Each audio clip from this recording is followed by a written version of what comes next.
अरे इसे कहाँ से लेकर आए आप? ये तो दीपक का है। हाँ, लेकिन आज से ये मौसी का हो जाएगा। सोच रहा हूँ ये डब्बा मौसी को दे दूं, एक चाबी ताला भी दे दूंगा साथ में। उनके पैसों की भी सुरक्षा हो जाएगी और किसी की भी भावनाओं को ठेस पहुंचाने का मौका मैं नहीं देना चाहता उन्हें। ना ही इस घर में किसी की बेइज्जती देख सकता हूं मैं। आप उस बात को लेकर अभी तक बैठे हो? जाओ देना। हर घर में ऐसी छोटी छोटी बातें होती हैं। छोटी बात? ये छोटी बात है भाई को? क्या से क्या हो गया घर में? एक पल के लिए तो मेरे दिल में भी ये ख्याल आया था कि कहीं सचमुच मोहित चोर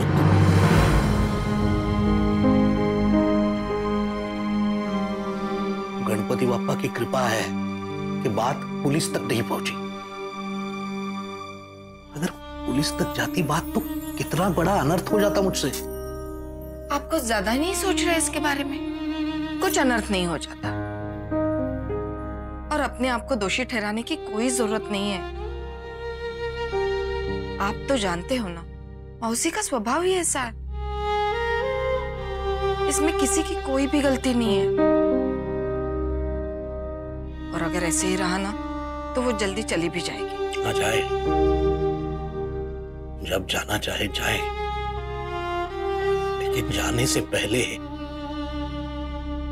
हमारे शरद के दिल में अपने सद्गुणों का बीज बो कर जा रही है। वो काम कर चुकी है। वो शरद का क्या करेंगे? शरद को कैसे सुधारेंगे?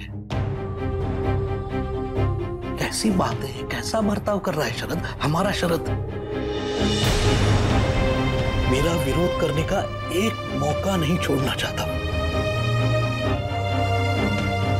ये वही शरद है भाई को, जो कल तक मेरे पीठ का घोड़ा बना के खेलने की जिद करता था।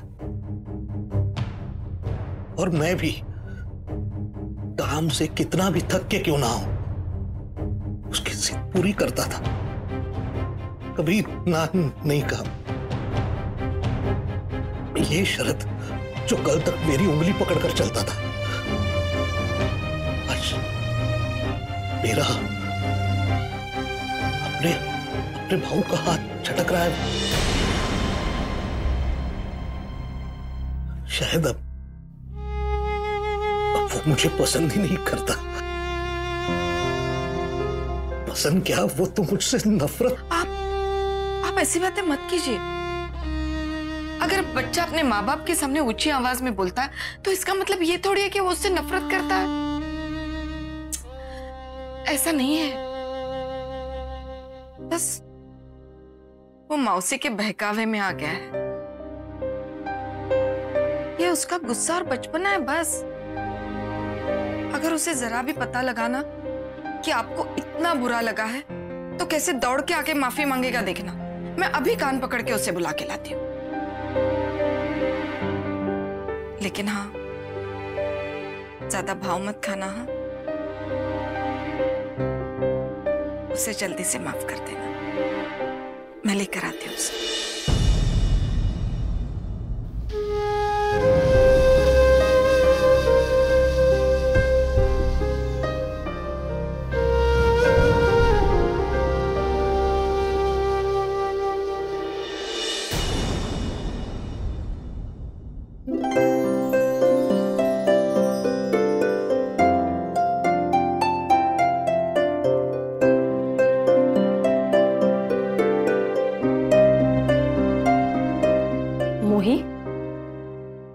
चाची माँ, कुछ चाहिए का?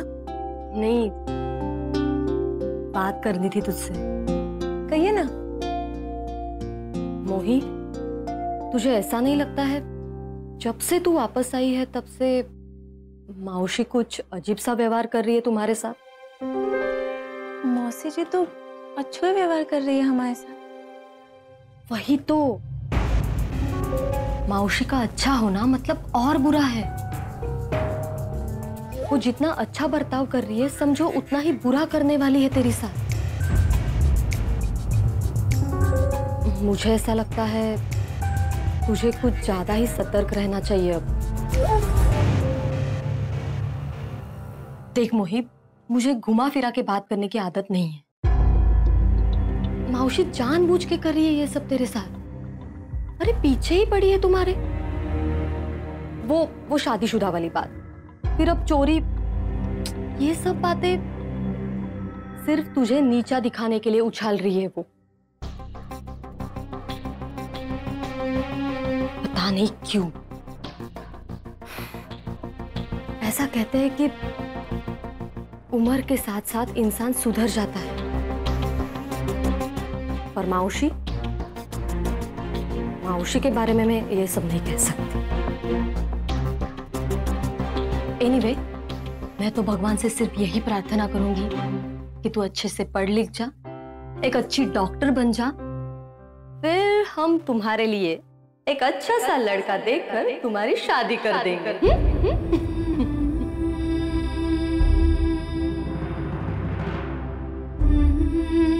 जैसे अनुषा इस घर में बहू बनकर आएगी, बिल्कुल उसी तरह तू बेटी बनकर इस घर से विदा होगी। मोही, तू बिल्कुल चिंता मत कर, एक अच्छा सा स्मार्ट पढ़ा लिखा लड़का ढूंढूंगी तेरे लिए। बिल्कुल अपने आयुष जैसा।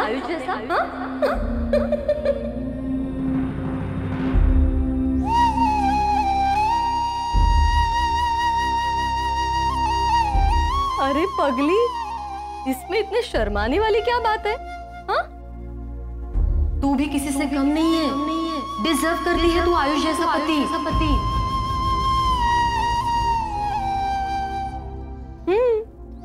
खुद को किसी से भी कम बिल्कुल मत समझना। किस्मत का कुछ भरोसा नहीं है, लाइफ में कुछ भी हो सकता है, समझी पगली?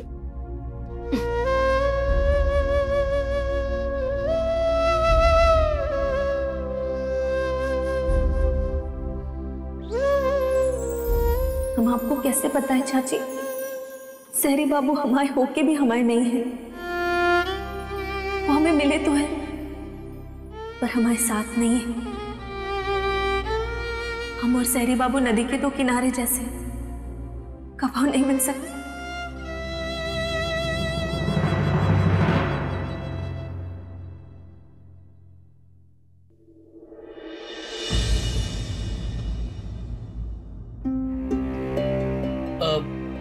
शुभू शायद किचन में है वेनी। नहीं, मुझे तेरे से ही काम था। बहुत ज्यादा बिजी है तू? नहीं वेनी, आपके लिए बिजी कैसे हो सकता हूँ? बोलिए ना, क्या बात है? मेरा एक छोटा सा काम कर दे फिर। जी बोलिए। तू अभी के अभी चल हमारे कमरे में और तेरे भाऊ को एक झप्पी दे दे। उनको सॉरी कह दे, वो भी तुझे हंस के माफ कर देंगे शरद। दोनों के मन का बोझ हल्का हो जाएगा। मैंने इससे मेरे मन का बोझ हल्का नहीं होगा, बल्कि और बढ़ जाएगा। मुझे और भी इंपॉर्टेंट काम करने हैं, उसके बाद मेल भी करना है।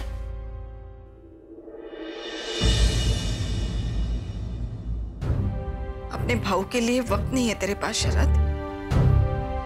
उनसे सॉरी कहने के लिए तुझे सोचना पड़ रहा है। आप जो सोच रही हैं, मेरा वो मतलब नहीं है वेनी। वेनी, मैं किसी को गलत नहीं ठहरा रहा हूं, लेकिन मेरी गलती क्या है? मुझे ही टारगेट क्यों किया जा रहा है? मैंने माना मोही को चोर कहने वाली मेरी बात गलत निकली, उसी का साथ दे दिया मैंने। पर भाऊ आज मुझ पर हाथ उठाने वाले थे, वो भी उस अनजान गंवार लड़की के लिए जिसका उनसे कोई रिश्ता ही नहीं है। उस मोही की आज घर में इतनी इंपॉर्टेंस हो गई और मेरा कुछ भी नहीं। छोटा भाई हूं मैं उनका, और इतना सब होने के बाद आप मुझसे ये उम्मीद कैसे कर सकती हैं कि मैं जाकर के उनसे सॉरी बोलूंगा? अरे मैं क्यों बोलूं उनसे सॉरी? किया क्या है मैंने? ठीक है शरद, सॉरी मत बोल, लेकिन कम से कम एक बार बात तो कर ले उनसे। अभी चल मेरे साथ। कभी कभी बात करना भी बहुत होता है पुरानी बात भूलने के लिए। तू भी भूल जाएगा, वो भी भूल जाएंगे बेटा। बहनी, इस घर में सब लोग अपनी मर्जी से जी रहे हैं। मेरे लिए भी मेरा काम सबसे पहले है। आप चलिए, मैं आता हूं बाद में।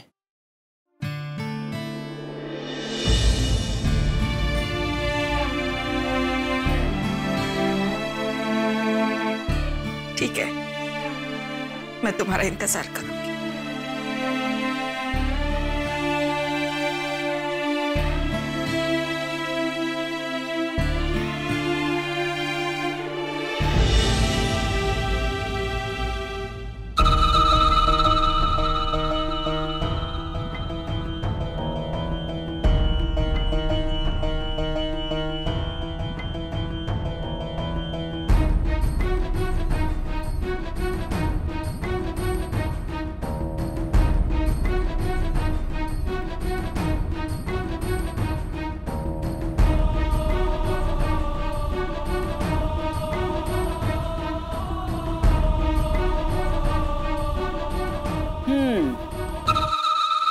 मनोहर, सुशीला, मधुर, स्वाति,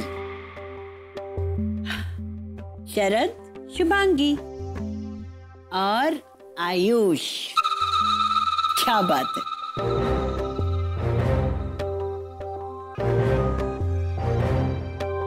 सबसे पहला काम मुझे करना है आयुष की शादी रोकना।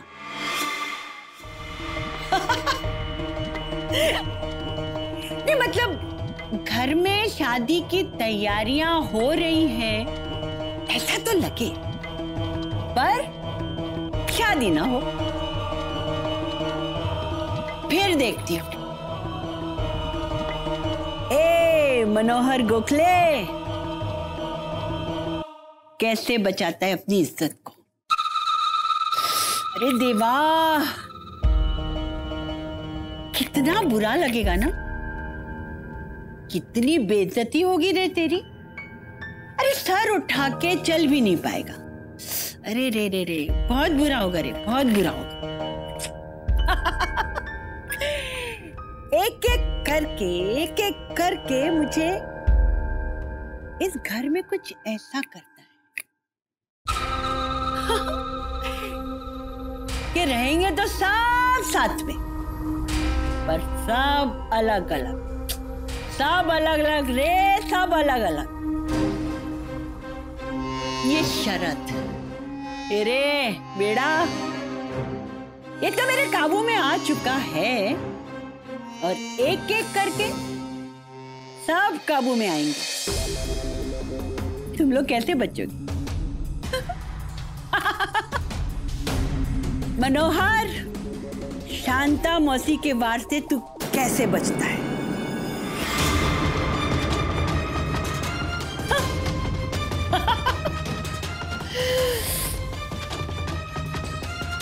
हाँ, मेरा अगला निशाना बनेगी ये मोही। ये मेरे लिए ना ये बहुत काम की लड़की है, बहुत काम की। बाहर से आई है पर घर वालों के सारे भेद जानती है। अच्छा है, पर इसका ऐसा कौन सा भेद है जो ये घर वालों से छुपा रही? हाँ, कोई बात नहीं, कोई बात नहीं। एक ना एक दिन तो ये निशाने पर आएगी ना? कोई बचा है आज तक? नहीं। वाह वाह शांता मौसी, क्या बात है। शांति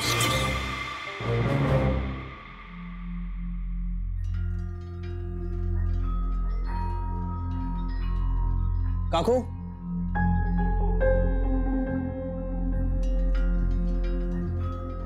क्या हुआ बेटा? काकू, काकू मुझसे बहुत बड़ी गलती हो गई है। कुछ ऐसा कर दिया है मैंने जो मुझे नहीं करना चाहिए था। मेरा आयुष कुछ गलत काम कर ही नहीं सकता, मुझे तुम पर पूरा विश्वास है। और अगर अनजाने में कोई गलती हो गई हो तो उसे गलती नहीं कहते बेटा, भूल कहते हैं। अनजाने में नहीं काकू, जानबूझ के। मैंने जानबूझकर अनुषा का दिल दुखाया आज। गुस्से में न जाने क्या क्या कह दिया मैंने उसे। कितना अपसेट हो गई थी वो। आज पहली बार मैंने उसे इतना अपसेट किया। अच्छा, मतलब वापस तेरा अनुषा के साथ झगड़ा हो गया है। जान सकती हूँ किस बात पे झगड़ा हुआ? काकू, क्या फर्क पड़ता है किस बात पे हुआ, पर मुझे ऐसे बिहेव नहीं करना चाहिए था। आयुष, बड़ी बात तो यह है कि तू अपनी गलती स्वीकार कर रहा है। और बेटा, मुझे अनुषा पे पूरा भरोसा है। बहुत सुलझी हुई लड़की है वो। अभी उसके घर को ही देख ले, वो अपने मॉम की हर गलत बात पे उन्हें कैसे समझाने की कोशिश करती है ना। और एक बात बोलूं आयुष, अनुषा के साथ अपना रिश्ता बहुत संभाल के रख, अनमोल हीरे की तरह। अनुषा जैसी लड़कियां बहुत मुश्किल से मिलती है बेटा। और कोई बात नहीं, सब ठीक हो जाएगा।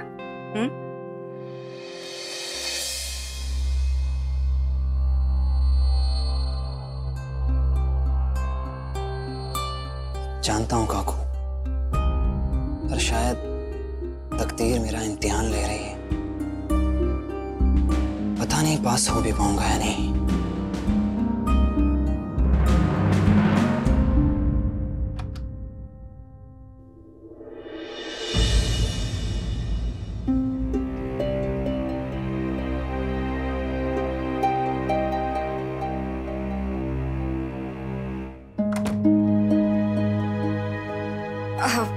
ये धोबी देखो ना, 4 दिन से आया नहीं है। मैंने उसे कितनी बार कहा है कि तू रोज आया कर। भाई को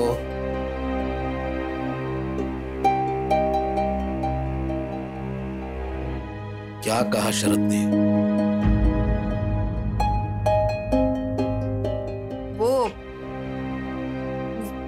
वो काम में बिजी था। मैंने उसे कहा तो तुरंत आ रहा था। मैंने उसे साफ मना कर दिया। मैंने कहा कि तुम अपना काम पहले खत्म करो, भाऊ को थोड़ी ना कहीं जाना होता है, वो तो और थोड़ी देर इंतजार कर सकते हैं बस। भाई को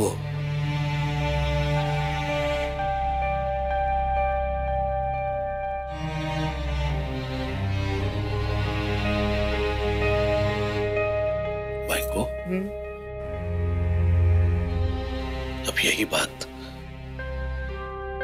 मेरी आंखों में आंखें डालकर कहो। भाई को 30 साल हो गए हमारी शादी को।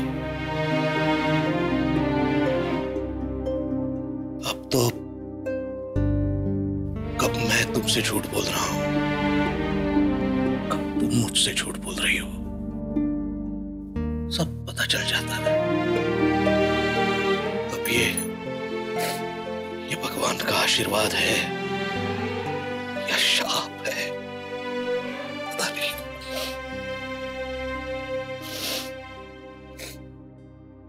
तो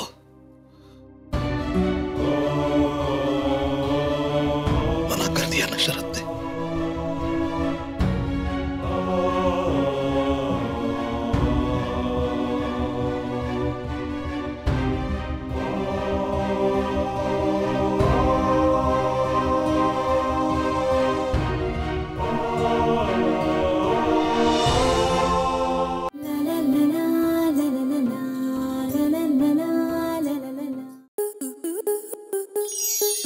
स्टार प्लस के YouTube पेज पर आने के लिए आपका धन्यवाद। अपने फेवरेट शोज देखने के लिए subscribe to Star Plus YouTube page and hit the bell icon.